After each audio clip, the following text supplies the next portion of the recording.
ያን አንድነት እንዴት እንጠብቀው እንዴት እናጽናው የሚል ነው። አንድ ክርስቲያን ኦርቶዶክሳዊ አንድነቱ ክርስቶሳዊ አንድነቱ ካልገባው ክርስቲያን ሆኖ የመኖር ስሜት ሊኖረው አይችልም። በደንብ ሊታሰብ ስለሚገባ ነው። እንግዲህ መሰረታዊ እዚህ ጋር ኦርቶዶክሳዊ የምትባጽ ሀሳብ ከመላእክት ጀምሮ እስከኛ ድረስ የመጣው ውሳጣዊውና እግዚአብሔራዊው ህብረት ነው። እግዚአብሔራዊ ህብረት ማለት በእግዚአብሔር ሕግና ቃል መሰረት አንድ የሚሆኑት አንድነት ማለት ነው። ኦርቶዶክሳዊ ማለት ኦርቶ የቀና ዶክስ ደግሞ ሃይማኖት። ኦርቶዶክሳዊ የቀና አመለካከት፣ የቀና አስተሳሰብ፣ የቀና የውስጥ እይታ ያለበት አንድነት ማለት ነው። ኦርቶዶክሳዊ አንድነት ሲተነተን ኦርቶዶክሳዊ ማለት አንድ ግለሰብ ኦርቶዶክሳዊ ነው ሲባል የቀና አመለካከት እንጂ ጠማማ አመለካከት የለውም ማለት ነው። አስባቸው ነው። አንድ ክርስቲያን ኦርቶዶክሳዊ ነው ሲባል የቀና እይታ፣ የቀና አመለካከት፣ የቀና በጎነት በውስጡ ያለው መልካምነት የማይለየው ማለት ነው ኦርቶዶክሳዊ ማለት ነው። ስለዚህ ኦርቶዶክሳዊ አንድነት ስንል ደግሞ የቀና አመለካከት ያላቸው ሰዎች ህብረት ማለት ነው። የቀና እምነት ያላቸው ሰዎች አንድነት ማለት ነው ኦርቶዶክሳዊ አንድነት ማለት ነው። የቀና አመለካከት ማለት ደግሞ ማንኛውም ዘመን የየራሱ የሆነ ሸክም አለው። የትኛውም ጊዜ የየራሱ የሆነ ፈተና አለው፣ መከራ አለው። በዚያ ሁሉ ማለፍ የሚችል አንድነት ማለት ነው ኦርቶዶክሳዊ አንድነት ማለት ነው። ስለዚህ ኦርቶዶክስ ከሆንክ አንተም ኦርቶዶክስ ከሆንክ አንቺም ኦርቶዶክስ ከሆንሽ ጠማማ ማሰብ አይቻልም ማለት ነው። ይህ በቤተ ክርስቲያን ጠማማ ሀሳብ የተወገዘ ነው ማለት ነው። በወንድም ላይ ክፉ ማሰብ የተወገዘ ነው ማለት ነው።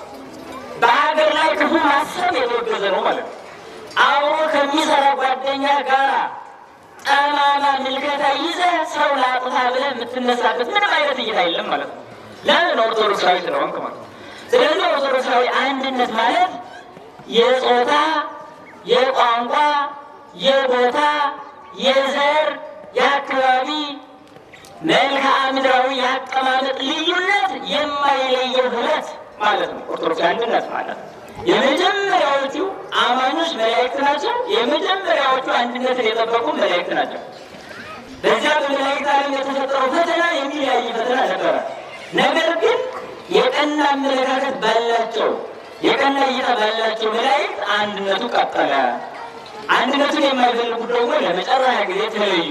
ለመጨረሻ ጊዜ ያ አንድነት አሁን ቤተክርስቲያን የሚመራት ያ የመላእክቱ አንድነት ነው። ስለዚህ ኦርቶዶክሳዊ አንድነት ማለት መላእክት አሉበት፣ ቅዱሳን ጻድቃን ሰማዕታት አሉበት።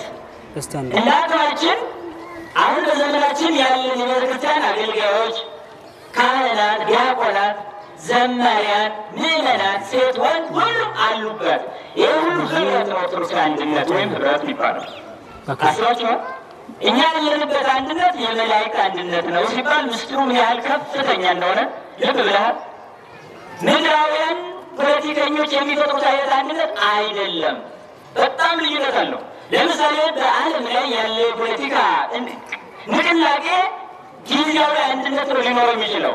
ለዛውም ያጠፉትን እስኪያጠፉ ድረስ ነው። ከዛ በኋላ ደግሞ ራሳቸው ይጠፋፋሉ ማለት ነው።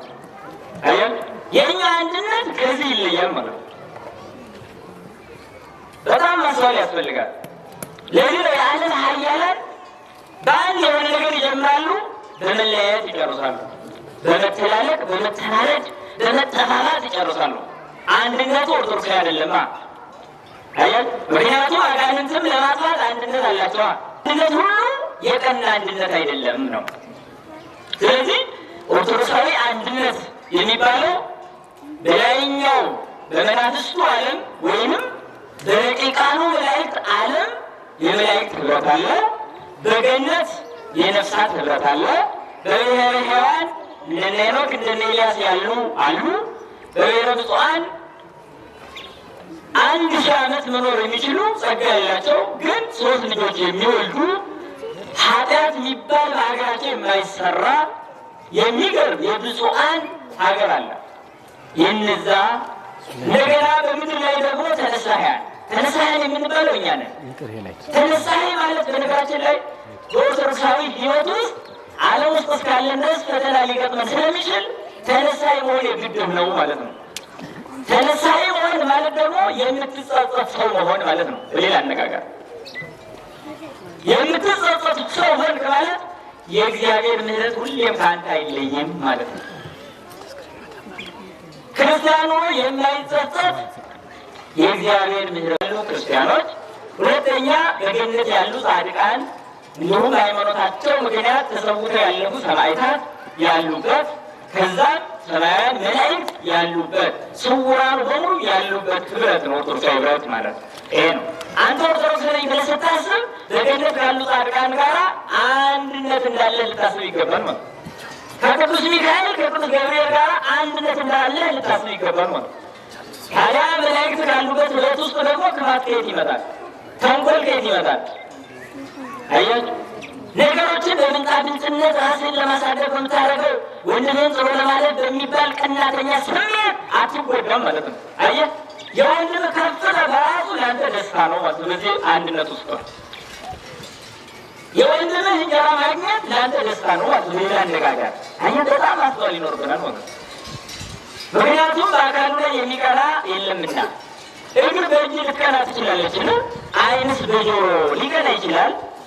እንደዛ ማለት ነው። ይህ ኦርቶዶክሳዊ አንድነት ይባላል። ታዲያ ይህንን ኦርቶዶክሳዊ ህብረት ወይም አንድነት እንዴት እናጽናው የሚለው በጣም ትልቅ ነገር ነው። ይህን አንድነት የቀደሙት እንዳጸኑት ነው የምናጸናው። አዲስ ጀማሪዎች አይደለንም እኛ። አዲስ የኦርቶዶክስ ጀማሪዎች አይደለንም እኛ። ከእኛ በፊትም ነበረ ኦርቶዶክሳዊነት፣ አንድነት ነበረ። ያንን ነው ይዘን የምንቀጥለው እኛ። ኦርቶዶክሳዊ ህብረት የሚጸናው የቀደሙ የኦርቶዶክሳውያንን ህብረት ታሳቢ ባደረገ መልኩ ነው። ዝም ብሎ አይደለም። ጊዜያዊ ሽኩቻ ያለበትም አይደለም። ይህ አንድነት የሆነ ቀን የምንለያይበት አንድነት አይደለም። በሞት ከዚህ ዓለም እስክንወሰድ ድረስ መንፈሳዊ አንድነት ይኖረናል። ከዛ በኋላ ደግሞ በሞትን ተወስደን እዛም የበለጠ አንድነት እናገኛለን ማለት ነው። በዚህ ዓለም አንድ መሆን ያልቻለ ኦርቶዶክስ ሌላኛው አንድነት ውስጥ ተሳትፎ አይኖረውም ማለት ነው። በሌላ አነጋገር አየህ፣ ምክንያቱም ስራ ላይ ያልነበረ የመንግስት ሰራተኛ ደሞዙን እንደሚቀጣ ሁሉ ወይንም ደግሞ ደሞዝ የመቀበል ጸጋና ድል እንደማይኖረው ሁሉ በዚህ ዓለም ላይ በኦርቶዶክሳዊት ቤተክርስቲያን አንድነት ውስጥ መስዋዕትነትን መክፈል የማይችል በወዲያኛው የደሞዝ ጊዜ ራቁቱን ይቆማል። ስሙ አይጠራም ነው የለም። ያልሰራ እንደማይበላ በዚህ ዓለም ተነግሮናል። ያልሰራ ዋጋውን እንደማያገኝም በዛኛው ዓለም ተነግሮናል። ስለዚህ ታዲያ አንድነትን እንዴት እናጽናው ለሚለው የመጀመሪያው አንድነትን ማጽኛ መንገድ ስለ አንድነቱ ወይም ስለ ኦርቶዶክሳዊ ህብረቱ ጠንቅቆ ማወቅ ነው። የመጀመሪያው ያላወቀ ምንም ሊያደርግ አይችልም። የመጀመሪያው ጠንቅቆ ማወቅ ችግር ልባቸው ያዘዋል። ጠንቅቆ ማወቅ ስለ ኦርቶዶክስ አንድነት ጠንቅቆ ማወቅ። ምክንያቱም ቤተክርስቲያናችን እኛ ከምናይ በሆኑ ምስጢራት የታጀበች ናት። የምናውቀውን አውቀን የማናውቀውን ለእግዚአብሔር የምንሰጥባት ቤተ እምነት ናት። መኖር የምንችለውን ህይወት በተጋድሎ እየኖርን የማንችለው ደግሞ በምህረቱ ሊያግዘን የምንጠይቅባት ቤተ እምነት ናት። ሸክማችንን ሁሉ ለእሱ የምንሰጥባት ቤተ እምነት ናት። እንዲሁ ተራ በምድር ላይ እንዳለው አይነት ዥዋዥዌ ህይወት አይደለም። ይሄ በጣም ማስተዋል ያስፈልጋል። ለዚህ ኮ ንጹሐን መሆን የማንችለው፣ ለዚህ ኮ የመንፈስ ቅዱስ ጸጋ የራቀን። በቅዳሴው ላይ ካህኑ የሚለው አንድ ነገር አለ። ጌታዬ ሆይ ቅንዓትንም የሰይጣንን ስራ ሁሉ ከኔ ያርቅልኝ ይላል። ቅንዓትን እጅግ ጠቀሰ። ሌላውን የሰይጣን ስራ ሁሉ ጠቀሰ። ቅንዓትን ግን ራሷን ነው የጠቀሳት። ራሷን ቅንዓትን አርቅልኝ አለ። ቅንዓትን አርቅልኝ ለምን? ይህ ባይታነጽም በቅንዓት በፍቅር እንጂ ዘላለማዊ ፍቅር ወደ ልብ በፈሰሰ ጊዜ ያን ጊዜ አንተ አመለካከት በሙሉ ይቀየራል። በዚህ ዓለም ያለው ስሙት አመለካከት ከአንተ ውስጥ የለም። በወንድም ላይ ምንም አይነት የምትቀናበት ገንዘብ የለም። ደስተኛ ትሆናለህ። ቀናተኛ ሰው በልቡ ውስጥ ሰላም የለውም። ሰላም ከሌለ ደግሞ አንድነት የለም። በቀናተኛ ሰው ልብ ውስጥ ምን የለም? ሰላም የለም፣ እረፍት የለም፣ ደስታ የለም። ሊበላ ይችላል አይጠግብም፣ ሊጠጣ ይችላል አይረካም፣ ሊለብስ ይችላል ደስ አይለውም። ለምን? ሌላውን በማየት የሚያዝ ስለሆነ። ሌላ ሰው ደግሞ ሳያ አይኖርም። እንዴት ብሎ ነው? ወይም ታወር ነው ያለበት ሰው ቢታወርም በመስማቱ መቅናቱ አይቀርም። ጆሮ መዘጋት ነው ያለበት ሰው። ምን ይሻላል? አስተውሉ ወዳጆቼ። ከእንደዚህ አይነት በመጠበቅ አንድነትን ማጽናት። የውስጥ አንድነት ከጠነከረ የውጭ አንድነት ቀላል ነው፣ ኃይል ቀላል ነው። ያኔ አየሁ መንፈስ ውስጥ አለ ማለት እኮ በቃ አቅም አለ ማለት እኮ ነው። ማንም የማይበግረው ኃይል ባንተ ውስጥ አለ ማለት እኮ ነው። አትፈራ። አየሁ እና ቅንዓት አንዱ አንድነትን የሚከፋፈል ይህ ሁሉ በውስጣችን ያለ ቅንዓት ነው። ዘረኝነትን እንፈጥራለን። ፍቅርዋይም በእኛ ውስጥ ይበቅላል፣ ቅንዓቱም በእኛ ውስጥ ይበቅላል። ይህ ሁሉ አድጓነት በሆንባቸው ሁሉ እኛን አንድነታችንን አጥፍተው የሚያጠፉ ናቸው። እኛ ነው። ሌላኛው ከውጭ የሚነዛው አንድነትን የሚከፋፍለው ስሁት ፖለቲካ ነው። ምን ለብላችሁ በደንብ አስተውሉ።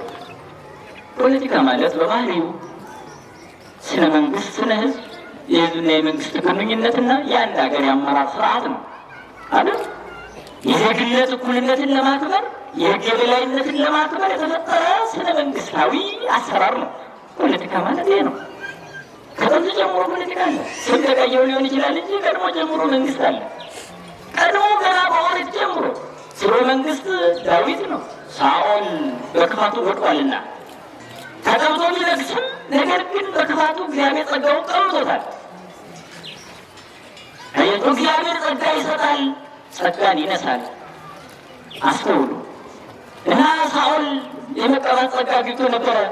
ንጉሥ የመሆን የመጀመሪያ ስርወ መንግስት የመሆን ጸጋ አግኝቶ ነበረ። ነገር ግን የእግዚአብሔርን ትእዛዝ ባለመጠበቁ ብሏል፣ ተጎድቷል። የእግዚአብሔርን ትእዛዝ ባለመጠበቁ አጋግ የተባለ ነፍሰ ገዳይ ነበር። እሱን እንዲገድል እግዚአብሔር አዘዘው። አጋግ ማለት ምን አይነት በደለኛ እንደሆነ ግን ልነግራችሁ በጣም ከባድ ነው። የጸነሱ ሴቶች ሲያይ ሆዳቸውን እየቀደደ ህፃኑ እንዴት ተኝተዋል እያለ የሚያይ ሰው ነው። ሆድ ናቸው ያለ እስኪ መልሱልኝ።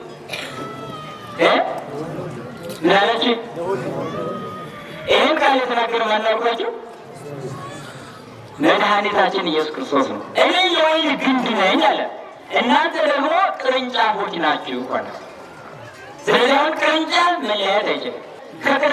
ከቅርንጫፍነት ከተቋረጠ ጭራሮ ነው የሚሆነው። ይደርቃል፣ ፀሐይ ይመተዋል፣ ወዙ ያልቃል፣ ቅጠሉ ይጠወልጋል፣ ይደርቃል፣ ይረግፋል። በዚህ ሰዓት ይህ እንጨት ለምን ያገለግላል? ለማገዶ ብቻ ነው የሚያገለግል። አስባችኋል?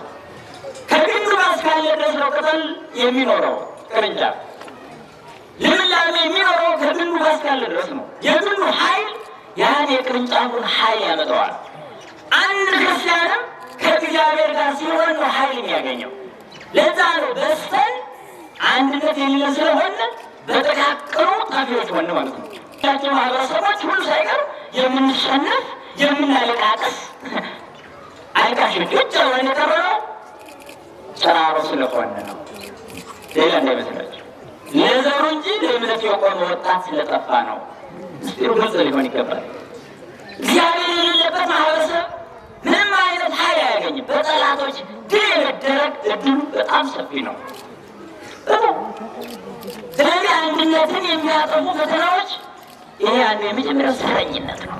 ያንን ስላደረጉ ነው ቅድመ ሁኔታ እንደገና ወደ ማጥቃትና ወደ ማጥፋት ፊሉናን ሳይቀር ኦርቶዶክስ የሚባል ታሪኩ ነው እንዲቀር ታሪኩ ራሱ የሚያወራው ከተገኘ በኢትዮጵያ ቀጣይ ማለት ነው። እስከዚህ ድረስ የወረድነው አንድነትን ከማጽናት አንጻር ይህን ወረቀት ስለሌለ ነው።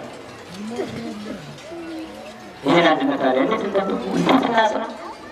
ስለዚህ ኦርቶዶክስ አንድነት ማወቃችን አንድነትን የሚያጠፉ ነገሮችን ለይተን መረዳታችን ነው ትልቁ። ቅርንጫፍ ከራሱ ፍሬ ሊያፈራ አይችልም።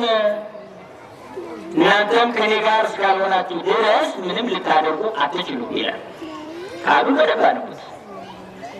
እኔ ራስበው ነው አለ ስራ መስሩታል። አሁን እስኪ የኢትዮጵያ ቤተክርስቲያን ስራ ተሰራ ማለት ይቻላል? ምን አይነት ስራ አለ ማለት ይቻላል? ጥምቀትና መስቀል ብቻ ሆነ ስራችን። ይሄ ምን አለ? የእርስ በርስ አንድነት ላይ ጠፋ። መንፈሳዊ የውስጥ ከእግዚአብሔር ጋር ያለን የመተሳሰር ተሳትፎ የተቆረጠ ነው። እንደምታዩት ቅዳሴው ይምሰል ማየቱ ይምሰል እንዲሆን ብቻ የቅጥረኝነት ስሜት በአገልጋዮች በምዕመናን ደግሞ ቤተክርስቲያን የተገኘ አይነት የማስመሰል ያለባበስ ብቻ እንዲሆን ተደርጎብናል። ልብ ከሌለ ልብስ አይፈልግም። በልብስ የሚደሰት እግዚአብሔር የለም። ልብሳችሁን ሳይሆን ልባችሁን ቅደዱ ይላል። ልባችሁን ቅደዱ ማለት እኔ የምገባበት በር ይኑረኝ ማለት ነው። እግዚአብሔር የምገባበት በር ይኑረኝ፣ የልባችሁ ደጅ ተቆልፏል ማለት ነው። ደጅ ቁሜ አንኳኳለሁ፣ የሚከፍትልኝ ካለ እገባለሁ፣ ከእሱ ጋርም እራት እበላለሁ ይላል። እግዚአብሔርን ያህል አምላክ ደጅ ቁሞ ሲያንኳኳ አልከፍት ያልክ ቤት ለእግዚአብሔር ሰው መሆን ይቻላል? ቤት ያለ አንድነት ያለ ሰው መሆን ትችላለህ? እግዚአብሔር በልብ ውስጥ እስካለ ድረስ መከፋፈል የሚባል አይኖርም በጭራሽ። ይህን እውነት እነግራቸዋለሁ። መንፈስ ቅዱስ በልብ ውስጥ እስካለ እንዴት ነው መለየትን የምታስበው? እንዴት ነው በጥቃቅን ነገሮች የምትሸነፍ? በፍጹም ሊስተዋል የሚገባ ነገር ነው። አንድነትን የሚፈትኑ ከሚባሉ ዘረኝነት ነው። እሱ እግዚአብሔር የለሽ ከሆነ ልብ የሚፈልቅ ነው። መንፈስ ቅዱስ የለሽ ከሆነ ልብ የሚፈልቅ ነው። ሰው ሁሉ በእግዚአብሔር መልክ ተፈጥሯል። ስለዚህ በእግዚአብሔር መልክ የተፈጠረን አለመውደድ አትችልም፣ አለማቅረብ አትችልም፣ በችግሩ አለመርዳት አትችልም። የሰው ችግር ላያሳዝንህ በፍጹም አይችልም። ሰው ሲፈተን አታላግጥም፣ በፍጹም ሲቸገር አታላግጥም፣ ሲያለቅስ አታላግጥም። ለምን? እውነተኛ መንፈስ ቅዱስ በልብ ውስጥ አለ። ይሄ ነው አንድነትን የሚያጸናው። መንፈስ ቅዱስ በልብ ውስጥ ሲገኝ ነው። ይሄ ከሌለ ምን አውቃለሁ? መለምለማችን ጸሎታችን ወደ ማን ነው? ወደ ልብ ወዳለ እግዚአብሔር እኮ ነው የምትጸልየው።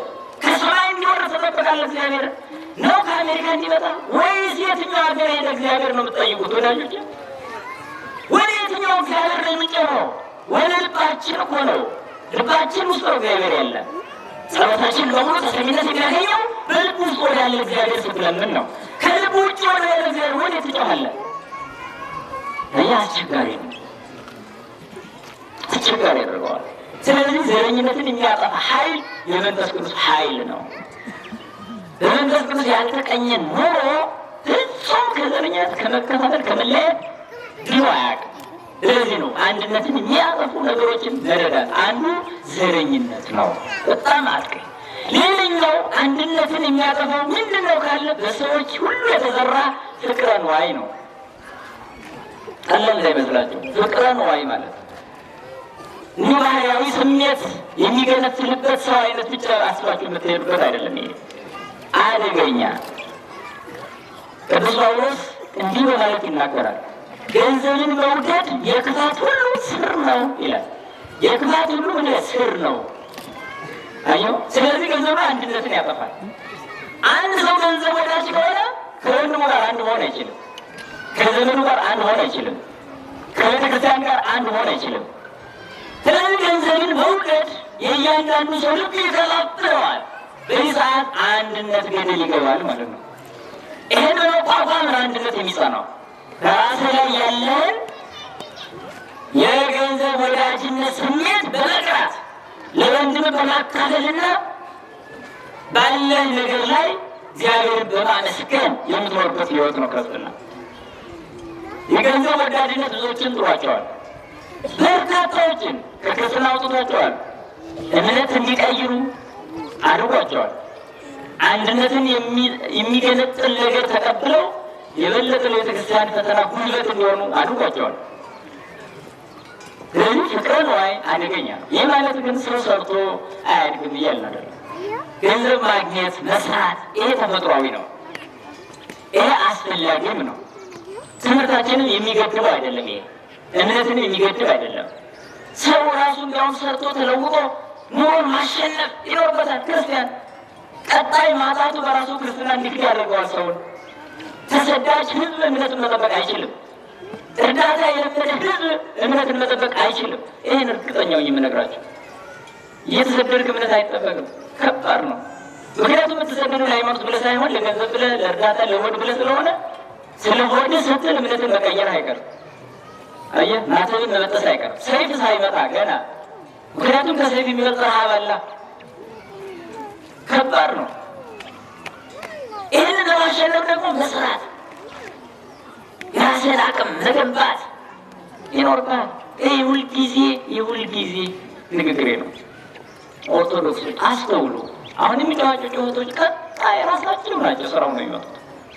ቀለል አይመስልም። ወጣት ስራ በከረምቦላ ላይ መጠጥ ላይ አትገኝ። ይህ ስራ አይደለም፣ ቁማር ስራ አይደለም። በፍጹም በቁማር የመጣ ገንዘብ በቁማር መሄዱ አይቀርም። ለፍተህ ደክመህ እግዚአብሔር ባርኮልህ ያገኘው ለቤት ሰላም፣ ለትዳር ፍቅር፣ ለልጆች መጓያ ይሆናል። የሰው ገንዘብ አትንካ። ሰርተህ ተለውጠህ ለሌላው በምትረዳው ገንዘብ ግን ትክክለኛ አማኝ ሁን። ይሄ ነው አንድነት የሚያመጣው። ፍቅረ ንዋይ ማለት ግን ሰርተህ ለመለወጥ የምታደርገው ጉዞ ሳይሆን የሌላውን በማግለስለስ ነው፣ ጉቦ በመቀበል ነው። አየህ፣ ወደ ፖሊስ ስራ ከገባ መረጃ በማጥፋት ወንጀል ያለበትን ሰው ለንጹህ የሌለበትን ሰው ደግሞ እንደ ወንጀለኛ እያደረግህ ለፍርድ እያሳለፍክ እየሰጠህ እንዲህ ያጭበረበርክ ኑሮን መምራት ትጀምራለህ። ለማጭበርበር የምትመራው ኑሮ ደግሞ ከፍተኛ በደል ቀጥሎ ያመጣል። ምክንያቱም የሌላውን ትተፋለህ። ማይቀር ነገር ነው ይሄ። አስተውሉ። በሕግ ዳኝነት ስራ ላይ የምትሰሩ ብትሆኑ የማንንም ንጹህ ሰው ኃጢአት የሌለበትን ሰው ለኃጢአተኛ አድርጋችሁ ፍርድ እንዳትወስዱ ተጠንቀቁ። ማረሚያ ቤት የቅዱሳንም የኃጥአንም መኖሪያ ነው። ማረሚያ ቤት የኃጥአን ስራችሁ ገድለው፣ ዘርፈው፣ ደፍረው የገቡ ሰዎች ያሉበት ነው። የንጹሐን ስራችሁ ግን ምንም ያለ ጥፋታቸው በሐሰት ክስ ብቻ 20 ዓመት 30 ዓመት ተፈርዶባቸው የሚኖሩ ንጹሐን ሰዎችም የሚገኙበት ነው። አስተውሉ። ይህ ከጉቦ የተነሳ ከሙስና የተነሳ የሚደረግ ነው። ይሄ አንድነትን ያጠፋል። አስተውሉ። ፍቅረ ንዋይ ያመጣው ጣጣ ነው። አስተውላችኋል? ፍቅረ ንዋይ ያለበት ሰው ያላየውን አይቻለሁ ያልሰማውን ሰምቻለሁ ብሎ ሲመሰክር እንደ ኃጢአት አይሰማውም። በፍጹም የሚታየው ገንዘብ ብቻና ብቻ ወይም ደግሞ ያለ ኃጢአቱ እየተፈረደበት እንደሆነ ያውቃል። ያ እሱ የወሰደው ገንዘብ እሱን እንደሚጠቅመው ያስባል እንጂ ወንድሙ መጎዳቱ አያሳስበው። አየው፣ ፍቅረ ንዋይ ምን ያህል እርስ በርሳችን እንዴት እንደሚያናውጥ አንድነትን ይከፋፍል ነው ፍቅረ ንዋይ። አስተውሉ። ከዚህ በመጠበቅ አንድነትን ማጽናት ይቻላል። ይህ ከየግላችን የሚወጣ አንድነትን ይፈትናል። ከሌሎች ጠላቶች የሚወጣ አንድነትን ይፈትናል። ሌላው ቅንዓት ነው አንድነትን የሚፈትን። አንድ ክርስቲያናዊ ማህበረሰብ መለያየት የሚያድርበት የሚያደርገው ቅንዓት ነው። ለምሳሌ እኩል ስራ የጀመሩ ሰዎች አንደኛው አድጎ ቢያየው አንደኛው በአንደኛው መቅናቱ የማይቀር የሆነ ይታያል። ቅንዓት ማለት በልብ ውስጥ እንደ እሳት የሚያቃጥል አደገኛ ስሜት ነው። ያን ሰው ስታይ ሁሉ ግድል የሚያሰኝ መንፈስ የሚያመጣ አደገኛ፣ የዛን ውርደት እንጂ ክብር እንዳታይ የሚያደርግ አደገኛ። ያ በበላው እንጂ አንተ ባለመብላት የማያሳዝን፣ አንተ ባለመልበስ ሳይሆን የምታዝን ያ በመልበሱ ነው። አንተ ባለማግኘት ሳይሆን ያ በማግኘቱ የሚያሳዝን በጣም አደገኛ ኃጢአት ነው። ቅንዓት አንድነት ያጠፋል። ለምሳሌ እዚህ ውስጥ በጋራ ስንቀመጥ አንድነት ያለን እንመስል ይሆናል። ነገር ግን በዚህ መካከል ቀናተኛ ሰው አንድነት የለውም። እዚህ ህብረት ውስጥ የለም። እዚህ ቁጭ ብሎ በራሱ አንድነት ሊኖረው አይችልም። ቀናኢስ አኬላሩ ቀናተኛ ሰው ከአውሬ ይከፋል ይላል ዮሐንስ አፈወርቅ። እኔ ግን እላችኋለሁ ቀናተኛ ሰው ከሰይጣንም ይከፋል። ለምን? ሰይጣን በሰይጣን አይቀናም በጭራሽ። ሰው ግን በሰው ይቀናል። ሰው በሰው ይቀናል። እንዴት? እስኪ እንዴት ወዳጆች፣ እንዴት ወንድም ከፍ ሲል የበለጠ ደስ እያሉ ቢመጣ ምን ያህል ፍቅር እንዳለ ግልጽ ነበረ። እግዚአብሔርን የምናስደስት አይመስላችሁ? በዚህ አሁን ልባችንን እንፈትሽ። ቅናት አንድነትን ያጠፋል። ቅናት ባለበት ልብ ውስጥ መንፈስ ቅዱስ የለም። መንፈስ ቅዱስ ከሌለ ደግሞ አንድነት የለም። አየሁ። ምክንያቱም መንፈስ ቅዱስ አንዱ እሱ ብዙ ጸጋ አለው። ከብዙ ጸጋዎቹ ለእያንዳንዳችን እንደሚቻለን መጠን ይሰጠናል። ያንን ጸጋ በመጠበቅ ነው አገልግሎትንም እንደ በገንዘብ ሳንለካ እንድናገለግል የምንገደደው። ሰማችሁ? አንድ ክርስቲያን ቤተክርስቲያን የሚመጣው ደሞዝ ለመቀበል እኮ አይደለም፣ ምድራዊ ደሞዝ። አንድ ካህን ሌሊቱን ቆሞ የሚያድረው እኛ የምንሰጠው ደሞዝ ልኬቱ ብሎ አይደለም፣ ጸጋ ለማግኘት ነው። ይህ ምን አለው? ለካህን ደሞዝ የሚሆናል በምድር ላይ ነው? ወንጌል ለሚያገለግሉ ሰዎች የደሞዝ ልኬት ኖሯቸው አይደለም። ከአንዱ መንፈስ ቅዱስ የሚገኝ ጸጋ ደሞዛቸው። ለዛ ጸጋ ስትል አይደለም ለአይሁድ ደምህን ልታፈስ ግድ ይላል። ይህንን መንፈስ ቅዱስ ግን በምን እናባረዋለን? በቅናት። አየህ፣ አጠገብ ሱቅ የከፈተ ወንድም አለ። አዎ አለኝ። ከአንተ የተሻለ ሆነ እንዴ? አዎ ብሎ እያየሁ ነው። ታዲያስ ውደደው፣ እንዳትቀና ተጠንቀቅ። አየህ፣ ለተሻለ ስልጣን ያገኘ መስሎ የታየ ሰው አለ። አዎ አለ። እኔ አሁን ያለሁበት እነሱ ያለበት ደረጃ በጣም የትና የት። ስለዚህ በዛ ሰው ቅናት ይሰማሃል? አሁን ይሰማኛል። እንዴ እኔ እኮ ያለሁት እንዲህ፣ እሱ እኮ ያለው እንዲያ፣ እኔ ያለሁት እንዲህ፣ እሱ ያለችው እንዲያ፣ እንዴት አልቀና የምትሉኝ ከሆናችሁ እስመ በቅናት ይትረከብ ጸጋ እግዚአብሔር። የእግዚአብሔር ጸጋ በቅናት አይገኝም። ክብር በቅናት አይገኝም። ውርደት ነው ብቻ የሚያመጣው። ምክንያቱም እስኪ እሳት ከኪሳችሁ ያዙ፣ ምን የሚያደርግ ይመስላችኋል? እሳት ከኪሳችን ብንይዘው ምን የሚያደርግ ይመስላችኋል? ልብሱን በልቶ ሰውነታችን በሙሉ የሚያቃጥል አይመስላችሁ? አይመስልም? ግልጽ ነው። ቅናት ከዚህ ይከፋል። ከዚህ ሁሉ ከዛ ቀናተኛ ሰው ወለድነት ያው ይወጣል። ስለዚህ አንድነትን የሚገነጥል ትልቅ በደል ነው ቅናት። እኛ እንደ ቀላል የምናየው